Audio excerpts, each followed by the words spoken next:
السلام عليكم ورحمة الله وبركاته. الحمد لله رب العالمين، والصلاة والسلام على نبينا محمد الذي بلغ الرسالة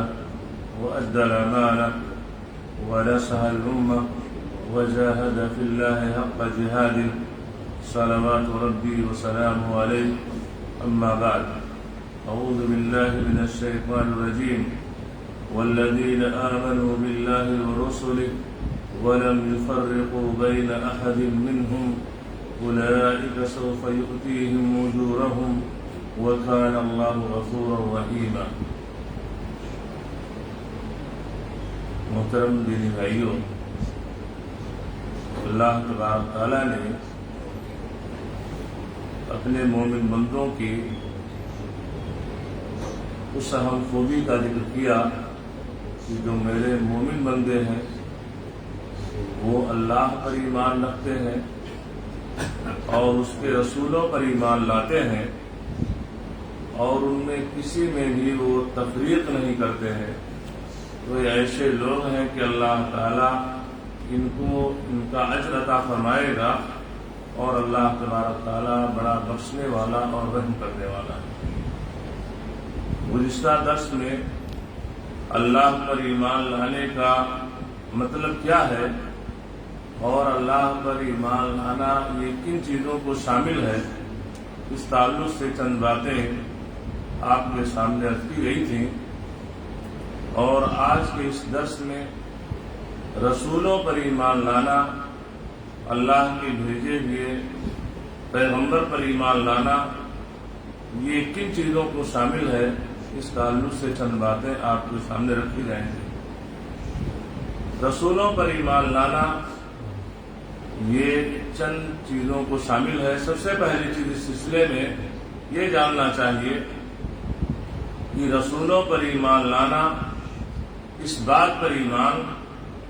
کہ ان تمام رسولوں کی رسالت یہ برحق ہے اور یہ اللہ تعالی کی طرف سے بھیجے ہوئے رسول تھے، اور ان رسولوں میں سے کسی بھی ایک رسول یا نبی کا انکار یہ تمام نبیوں کا انکار ہے۔ اللہ تبارک تعالیٰ نے فرمایا کذبت قوم نوح المرسلین، کہ قوم نوح نے رسولوں کا انکار کیا، تو کسی بھی ایک رسول یا نبی کا انکار یہ تمام رسولوں کا انکار ہوگا۔ دوسری چیز یہ ہے کہ رسولوں پر ایمان لانا اس بات کا متقاضی ہے کہ وہ رسول جن کا نام اللہ تبارک تعالیٰ نے قرآن کریم کے اندر ذکر کیا ہے، جیسے محمد صلی اللہ علیہ وسلم، ابراہیم علیہ السلام، موسیٰ، عیسیٰ اور نوح علیہ السلام، یہ اولو العزم من الرسل ہیں۔ اللہ تبارک تعالیٰ نے ان رسولوں کا یا ان کے علاوہ جن رسولوں کا ذکر اللہ تبارک تعالیٰ نے ان کے نام کے ساتھ قرآن کریم میں کیا ہے، یا نبی کریم صلی اللہ علیہ وسلم کی احادیث میں ان کے نام موجود ہیں، تو یہ ہے کہ ان تمام رسولوں پر بھی ایمان رکھا جائے کہ اللہ تعالیٰ کے بھیجے ہوئے رسول ہیں، یا بعض وہ رسول کہ جن کا ذکر اللہ تبارک تعالیٰ نے قرآن کریم کے اندر ان کے نام کے ساتھ نہیں کیا ہے بلکہ ان کا اجمالی ذکر کیا ہے، تو ان رسولوں پر بھی ایمان رکھا جائے۔ اللہ تبارک تعالیٰ نے فرمایا وَلَقَدْ أَرْسَلْنَا رُسُلًا مِّن قَبْلِكَ مِنْهُمْ مَنْ قَصَصْنَا عَلَيْكَ وَمِنْهُمْ مَنْ لَمْ نَقْصُصْ عَلَيْكَ، کہ ہم نے تم سے پہلے بھی رسول بھیجے ہیں کہ جن کے قصوں کو میں نے تمہارے اوپر بیان کیا ہے،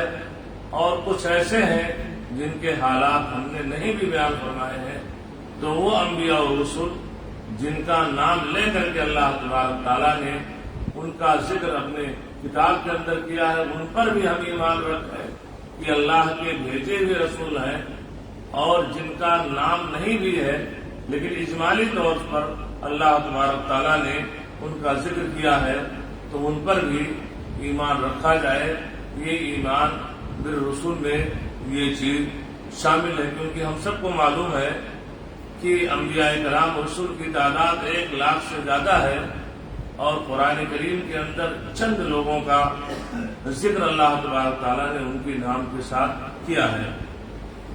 تیسری چیز، انبیاء اور رسول پر ایمان لانا یہ اس بات کو شامل ہے کہ ان کی طرف سے جو احکام آئے ہیں، جو خبریں انہوں نے بیان کی ہیں، ان کی تصدیق کی جائے، اس کے اندر کسی قسم کا چوچرا یا شک اور شبہ نہ کیا جائے۔ ہمارے بعض بھائی جب عقل کا گھوڑا دوڑانے لگتے ہیں تو یہ ہے کہ بہت ساری چیزیں جو صحیح احادیث کے اندر موجود ہیں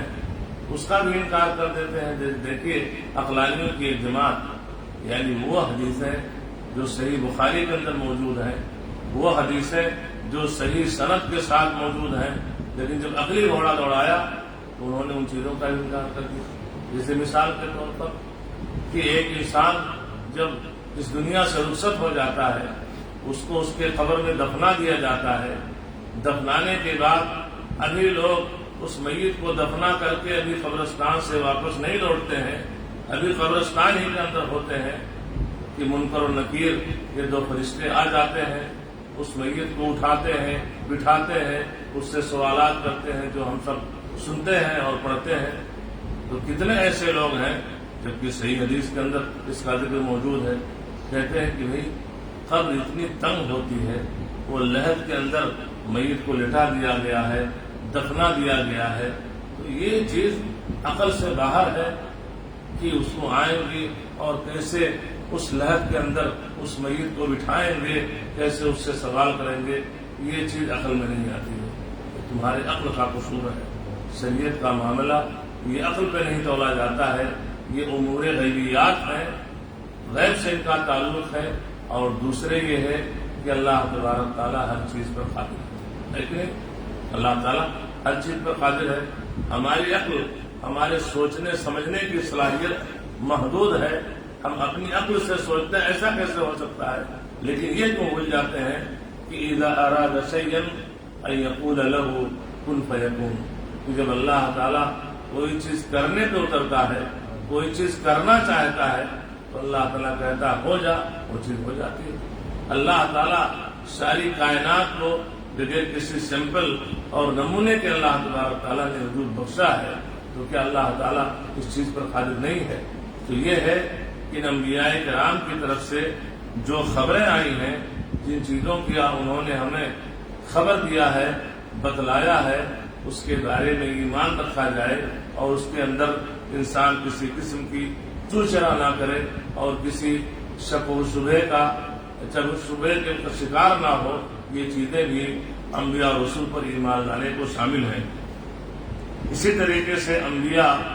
اور رسول پر ایمان لانا یہ بھی اس چیز میں شامل ہے کہ رسولوں میں سے جو رسول ہمارے پاس تشریف لائے ان کی شریعت پر عمل کرنا یہ ہمارے لیے واجب ہے۔ بلا شبہ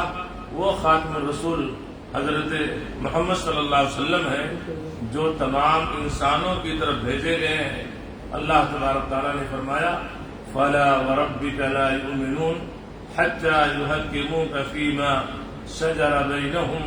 ثُمَّ لَا يَجِدُوا فِي أَنفُسِهِمْ حَرَجًا مِّمَّا قَضَيْتَ وَيُسَلِّمُوا تَسْلِيمًا۔ نبی کریم صلی اللہ علیہ وسلم جو شریعت لے کے آئے، اس شریعت پر عمل کرنا بھی ہمارے لیے اور آپ کے لیے اور ساری کائنات کے لیے قیامت تک کے لیے اس پر عمل کرنا واجب اور ضروری ہے۔ یہ رسول پر ایمان لانا اس چیز کو بھی شامل ہے۔ چنانچہ اللہ تبارک تعالیٰ نے سورہ نساء کی اس آیت کے اندر اللہ تبارک تعالیٰ نے ارشاد فرمایا کہ فَلَا وَرَبِّكَ لَا يُؤْمِنُونَ حَتَّى يُحَكِّمُوكَ فِي مَا شَجَرَ بَيْنَهُمْ ثُمَّ لَا يَجِدُوا فِي أَنفُسِهِمْ حَرَجًا مِّمَّا قَضَيْتَ وَيُسَلِّمُوا تَسْلِيمًا۔ تمہارے پروردگار کی قسم، یہ لوگ جب تک اپنے تنازعات میں، اپنے اختلاف میں تمہیں منصف نہ بنا لے اور جو فیصلہ تم کر دو اس سے اپنے دل میں تنگ نہ ہو، اپنے دل کے اندر کسی قسم کی تنگی اور حرج نہ محسوس کرے بلکہ اس کو خوشی سے مان لیں، تب تک مومن نہیں ہوں گے۔ آج دیکھیے کہ کوئی اختلافی مسئلہ ہوتا ہے، کوئی ایسی چیز آتی ہے، ایک انسان ہے جو کہتے ہیں اس سلسلے میں قرآن کریم کی کوئی آیت ہے، اللہ تعالیٰ یہ فرما رہا ہے، نبی کریم صلی اللہ علیہ وسلم کی صحیح حدیث اس سلسلے میں یہ ہے، اللہ کے رسول کا فرمان یہ ہے۔ سامنے جو بیٹھا ہوتا ہے اس شریعت کو اپنے مزاج کے حساب سے چلانا چاہتا ہے، کہتا ہاں وہ بات تو مولانا صحیح ہے، شیخ وہ بات تو صحیح ہے، لیکن کیا کہتے نہیں کہتے ہیں، یعنی کوئی راستہ نکلنے کا ڈھونڈتے ہیں، کہتے ہیں ہاں وہ آپ تو کہہ رہے ہیں کہ اللہ تعالیٰ نے فرمایا، اللہ کے رسول صلی اللہ علیہ وسلم کا یہ فرمان ہے، لیکن تو لیکن اور اگر اور مگر یہی چیز کیا ہے کہ آپ اللہ کے رسول صلی اللہ علیہ وسلم کے اس فیصلے پر راضی نہیں ہے، بلکہ آپ دل کے اندر ایک تنگی محسوس کر رہے ہیں کسی طریقے سے۔ اگر آپ قبول بھی فرما لیں، کہہ رہے اچھا آپ کہہ رہے ہیں تو بھائی ماننا ہی پڑے گا، کہتے نہیں کہتے لوگ؟ دنیا کی تعویلات، لیفٹ رائٹ دائیں بائیں، اور اخیر میں جب کوئی راستہ نہیں ملتا ہے تو کہتا ہوں بھائی جب آپ کہتے ہیں تو ماننا ہی پڑے گا۔ یہ کیا ہے؟ یسلم تسلیما،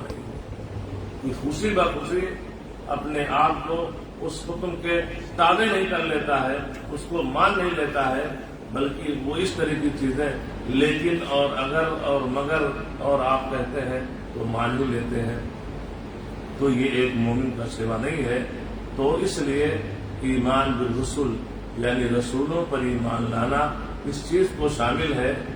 کہ جس چیز کا وہ حکم دے دیے ہیں، اور خاص طور سے ہم اور آپ جس نبی کے امتی ہیں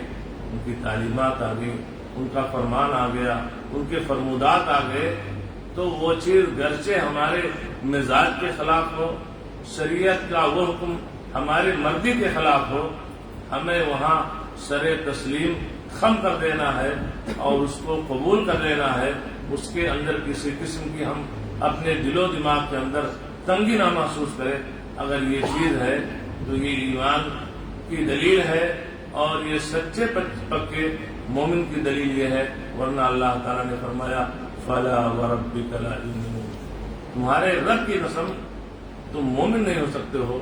تمہارے ایمان کے اندر نقص ہوگا، تمہارا ایمان کامل نہیں ہوگا جب تک کہ تمہارے اندر سنت رسول صلی اللہ علیہ وسلم کی اتباع اور پیروی کا جذبہ یہ نہ ہو۔ تو یہ چند باتیں ایمان بالرسل کے حوالے سے آپ کے سامنے عرض کی گئی۔ اللہ تبارک تعالی ہمیں اپنانے کی توفیق عطا فرما۔ وصلی اللہ علی نبینا محمد وعلی آلہ وصحبہ وسلم۔